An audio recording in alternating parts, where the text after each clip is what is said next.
ADHD, beyond the hyperactive stereotypes, executive function. We don't tend to think too heavily about the processes the brain goes through when executing any task requiring thinking, but in this chapter, you will be thinking about it right now. For everyone, thinking is largely an invisible process that falls in the involuntary functions we don't tend to focus on, like breathing or our heart beating.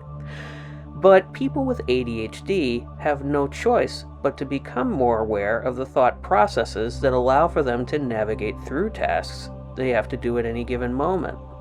This is because they lack skill at the one thing that is most central to everything involving ADHD: executive functioning.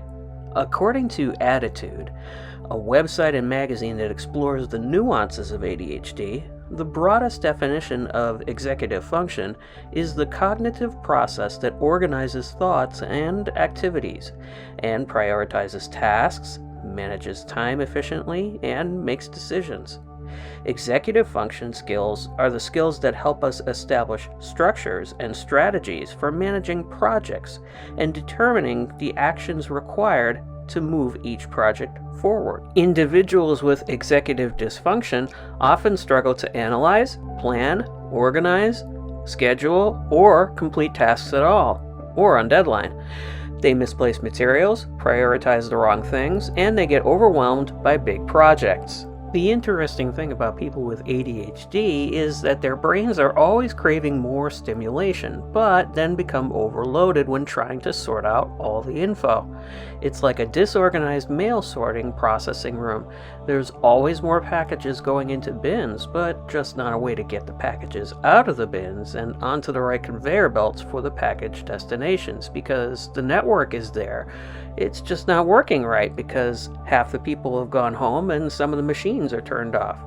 To illustrate the scope of this issue, we need to think about the many areas of the brain, how it functions, and what ADHD can affect.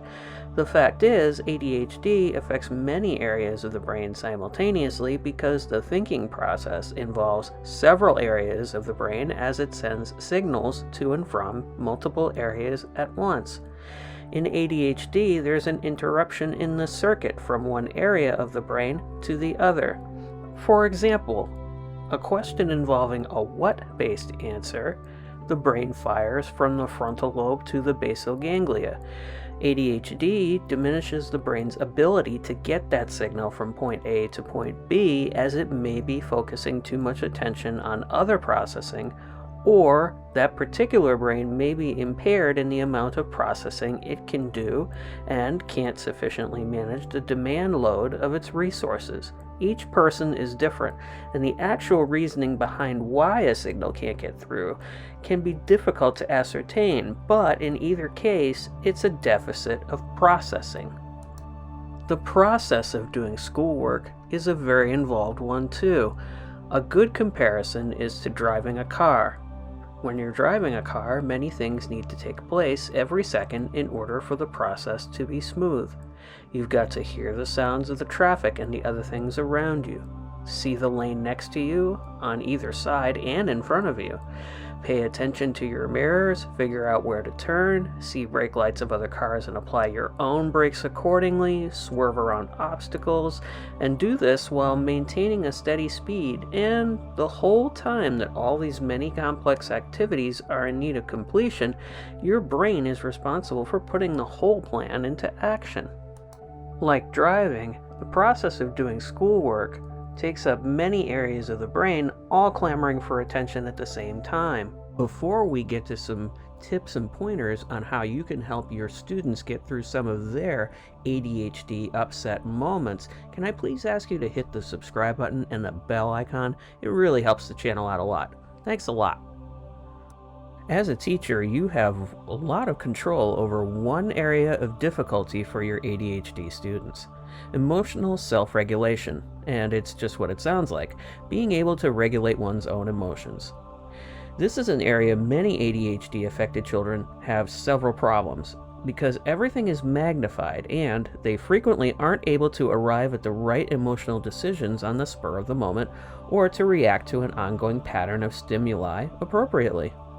You need to help them to be self-reflective and assist them in trying to come to an understanding of why something didn't work out as planned.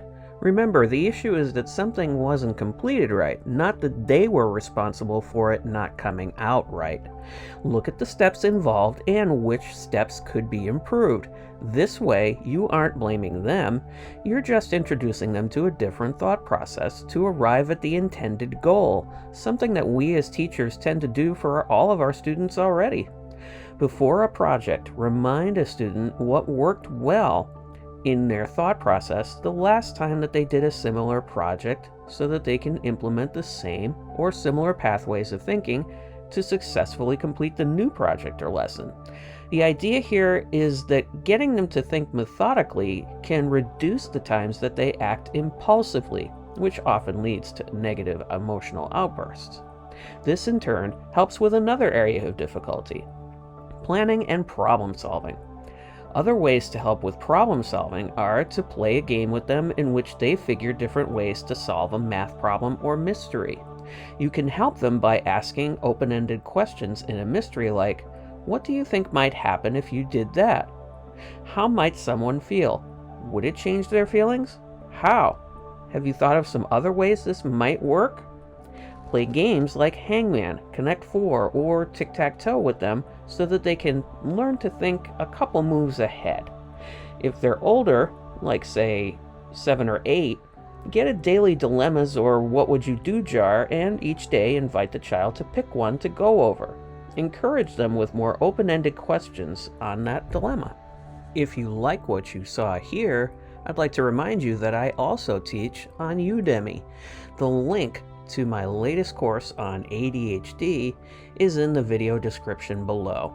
Check it out. Thanks. If you haven't done so already, please hit the subscribe button and the bell icon so you can be notified when I post new videos. And don't forget to check out my other videos. Alright, that's it for now. Bye bye.